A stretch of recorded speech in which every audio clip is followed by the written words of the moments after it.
দেশের অর্থনীতিকে আরও সমৃদ্ধ করতে কৃষি খাতের বিদ্যমান প্রতিবন্ধকতা দূর করে আধুনিক প্রযুক্তি নির্ভর সহায়তা নিশ্চিতের পরামর্শ দিয়েছেন অর্থনীতিবিদরা। এবারে বাজেটে এ খাতে বরাদ্দ বাড়ানোর পাশাপাশি কৃষি পণ্যের সরবরাহ ব্যবস্থা ও সংরক্ষণ সুবিধার উন্নয়নে গুরুত্ব দিতে পরামর্শ খাত সংশ্লিষ্টদের।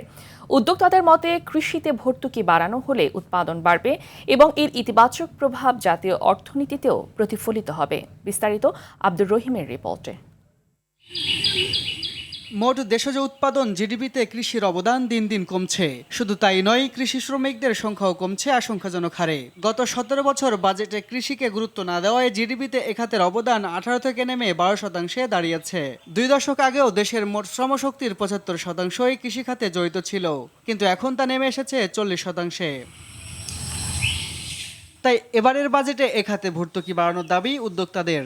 স্থানীয়ভাবে এই যে উৎপাদনযোগ্য রাসায়নিক সার এখানে উৎপাদন হয়, সেখানে প্রণোদনা দিয়ে একটা স্বয়ংসম্পূর্ণ একটা সার উৎপাদনের যদি আমরা ব্যবস্থাপনা তৈরি করতে পারি। শুধু খাদ্য নিরাপত্তার জন্য বিবেচনা না করে কৃষিখাতকে অর্থনৈতিক প্রবৃদ্ধির অন্যতম চালিকা শক্তি হিসেবে গড়ে তোলার আহ্বান এই উদ্যোক্তার। কৃষি যে আমাদের অর্থনীতির মেরুদণ্ড এবং কৃষির রূপান্তরের মাধ্যমেই যে আমাদের অর্থনৈতিক রূপান্তর হতে পারে, সেটাকে কাজে প্রমাণ করতে হলে কৃষিতে বিনিয়োগ আকর্ষণীয় করে দিতে হবে। কৃষিপণ্য সরবরাহ সংরক্ষণের প্রযুক্তির ব্যবহার বাড়ানোর পরামর্শ অর্থনীতিবিদদের।